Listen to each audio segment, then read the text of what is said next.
Hi everyone. सो ये जो video है ये जीकेएस के रिलेटेड वीडियो है, क्योंकि जीकेएस का फॉर्म आ चुका है और मैं थोड़ा सा लेट बना रही हूँ, उसके लिए आई एम सॉरी। बट अभी हम देखेंगे कि क्या क्या चेंजेस आए हैं जीकेएस की वेबसाइट में। मैंने थोड़ा सा ऊपर नीचे देखा, मैंने बहुत डिटेल में नहीं देखा, थोड़ा बहुत देखा है, तो उससे थोड़ा सा हम आइडिया लगाएंगे कि क्या क्या चेंजेस आए हैं। एंड लेट्स सी कि मैं आपकी क्या क्या मदद कर सकती हूँ। और कोई भी डाउट हो तो प्लीज़ इस वीडियो के नीचे लिख देना जो जो आपको प्रॉब्लम्स हो रही हैं, और लेट्स सी कि क्या क्या चेंजेस हैं और हम क्या वर्क कर सकते हैं इस बार जीकेएस अंडर ग्रेजुएट के लिए। सो या जीकेएस नोटिस और जो पहला वाला स्टडी इन कोरिया खुल के आएगा उस पर क्लिक करना। उसके बाद यहाँ पे जीकेएस का पूरा खुला हुआ है, तो ये है जीकेएस एप्लीकेशन फॉर्म 2026, इस पर क्लिक करना। और अब क्या चेंजेस आया जो मैंने देखा कि ये जो सो इसमें लिखा beginning this year all applicants are required to create a membership account on the study in Korea website and submit their application online. So एक नया रूल आया है कि पहले हम क्या करते थे कि वो डिपेंड करता था यूनिवर्सिटी और आप कौन से ट्रैक से कर रहे हो, एम्बेसी से कर रहे हो या फिर यूनिवर्सिटी से कर रहे हो, और आप सीधे डॉक्यूमेंट्स एम्बेसी को या यूनिवर्सिटी को भेजते थे। मेरी यूनिवर्सिटी में पहले एक क्राइटेरिया था कि हमें उनको ईमेल करने थे डॉक्यूमेंट्स ऑनलाइन, उसके बाद हमें पैकेज के थ्रू भेजने थे। बट इस बार ये जो है ये है क्रिएट मेंबरशिप अकाउंट, जो आपको यहीं पे स्टडी इन कोरिया वेबसाइट पे क्रिएट करना पड़ेगा और वहाँ पे जाके आपको अपनी एप्लीकेशन सबमिट करनी पड़ेगी। मैंने भी अपने को नहीं पता कि अकाउंट कैसे क्रिएट करेगा, तो वो मैं देख कर बता दूँगी, ठीक है। तो और डिटेल इन्फॉर्मेशन अभी हम गाइडलाइंस देखते हैं कि गाइडलाइंस में क्या चेंज आया है और फॉर्म्स में क्या चेंजेस आए हैं। सो गाइडलाइंस का मैंने ऊपर का देखा सेम ही था। आप ये सारी यूनिवर्सिटी आई थिंक ऐड हो गई होगी, कुछ यूनिवर्सिटी, क्योंकि जीकेएस पॉपुलर होता जा रहा है तो नई नई यूनिवर्सिटीज़ ऐड्स हो रही हैं। तो अगर नई यूनिवर्सिटीज़ ऐड हो रही हैं तो यूनिवर्सिटी के साथ नए नए मेजर्स ऐड हो रहे हैं, तो अब जितने से जितने ज़्यादा आपका जो भी इंटरेस्ट है वो वाले मेजर आप चुन सकते हो, विच is a very good thing. And Kota's वगैरह आप देख सकते हो, एम्बेसी ट्रैक का कोटा, ये यूनिवर्सिटी ट्रैक का कोटा है।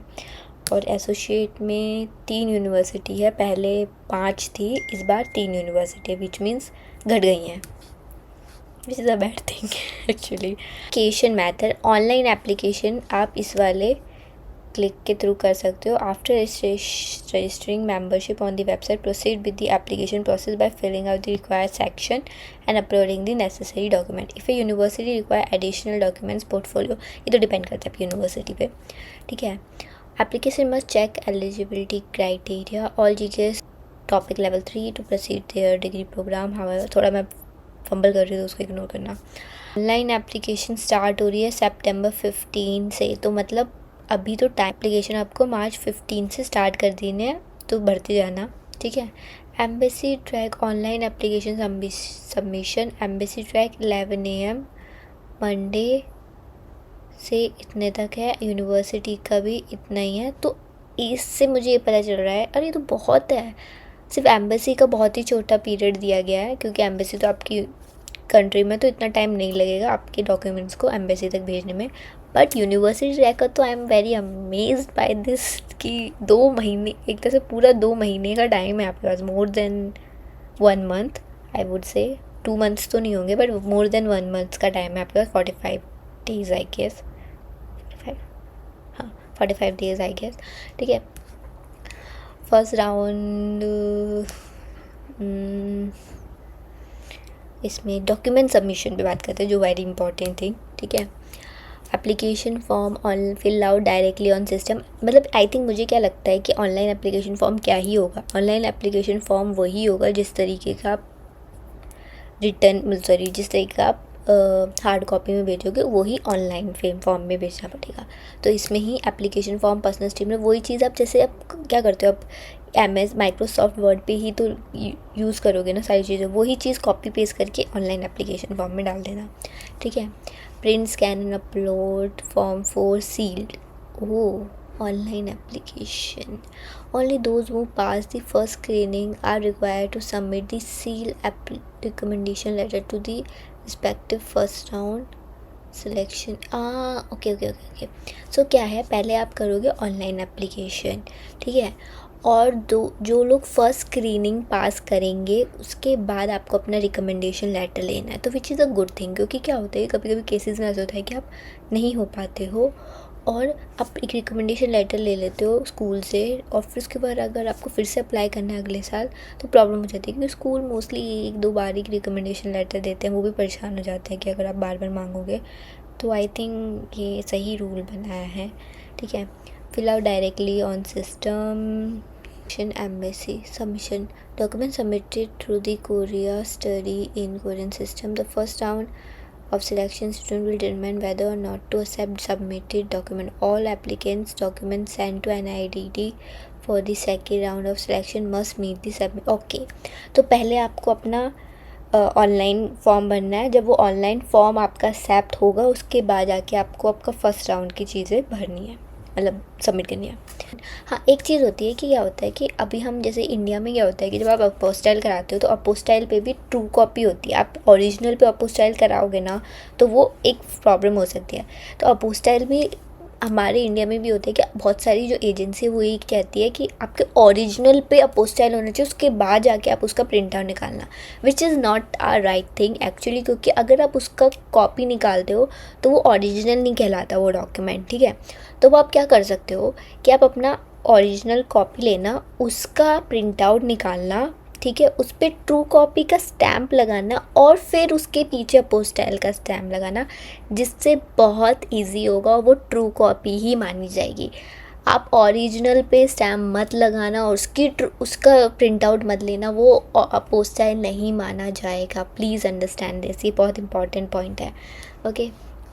आधार कार्ड सबमिट कर देते तो आधार कार्ड वैलिड नहीं है, मत करना।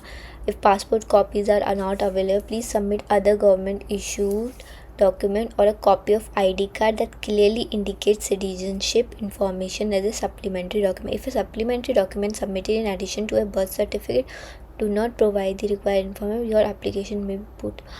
Okay. सो अगर आपके पास बर्थ सर्टिफिकेट नहीं है, क्योंकि बहुत लोगों के पास आई थिंक मुझे लगता है होंगे भी, तो वो ट्रांसलेटेड वर्जन नहीं होंगे। अगर ट्रांसलेटेड वर्जन नहीं है तो ट्रांसलेट कर लो, अगर ट्रांसलेट नहीं करना तो बर्थ सर्टिफिकेट जगह वोटर आईडी दे दो, best. Voter ID is the best thing I feel like, क्योंकि मैंने भी वोटर आईडी अपना नहीं दिया था, बट उस समय आई थिंक मेरे फादर का पासपोर्ट नहीं था, मेरी मदर का पासपोर्ट था, मेरे फादर का नहीं था, तो मैंने उनका वोटर आईडी चिपका के दिया था।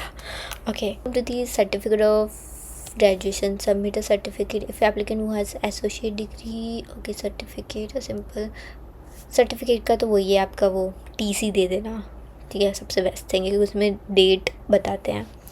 एकेडमिक ट्रांसक्रिप्ट तो वही सेम चीज़ होगी, कोई डिफरेंस नहीं है। मुझे बहुत लोग पूछ रहे थे कि हम एकेडमिक ट्रांसक्रिप्ट क्या बनाएं। अरे एकेडमिक ट्रांसक्रिप्ट क्या बनानी है, अगर आपको बनानी है तो बना सकते हो, बट अगर आपको सिंपल अपना आप हमारा 100 स्केल में ही होता है परसेंटेज, सो बनाने की ज़रूरत नहीं है, तो आप उसको सेम ही दे देना। अगर बनानी है तो उस पर मैं वीडियो बना सकती हूँ क्योंकि मैंने बना के दी थी, बट बहुत लोगों ने यही किया है कि जो आपका 100 पॉइंट स्केल पे ही होता है तो वो 100 पे ही जाता है, तो आप उसको ही दे देना। ये जो आप ग्रेड वाला देख रहे हो इसको तो बहुत ध्यान से देख के जाना जब आप अपने ग्रेड्स बना रहे, क्योंकि बहुत लोग देखते ही नहीं है उसको। फैक्ट वगैरह भी देख रहे थे। शुड आई ओ submit my parents passport copy, बहुत अच्छी बात है अगर आपके पास पेरेंट्स पासपोर्ट कॉपी है। मैं पूरा फैक्ट नहीं पढ़ी बट मैं उसका क्वेश्चन पढ़ी जिससे आपको idea.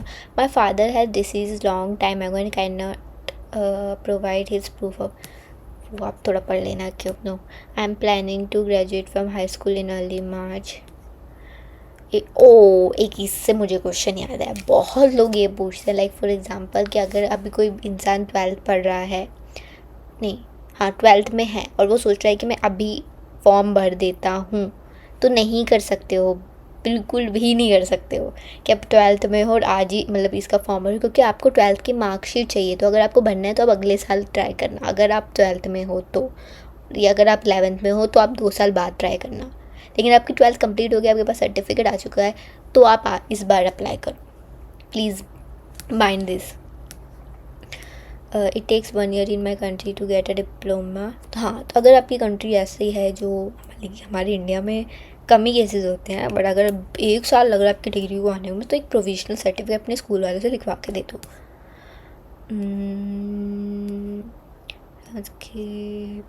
I meet all education may apply for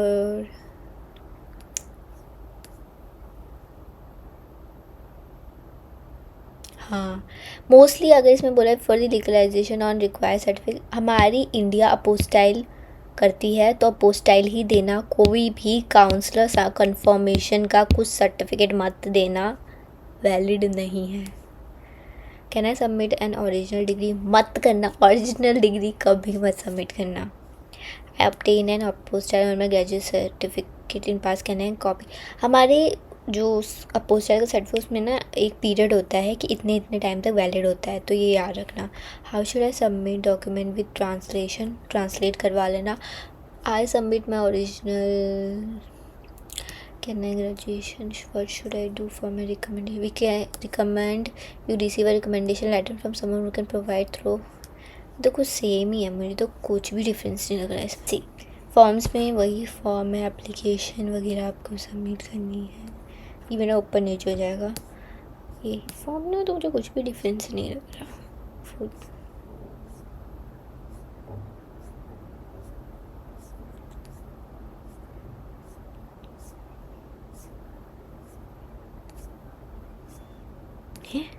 personal statement कहाँ है? अच्छा है, सॉरी, I'm sorry.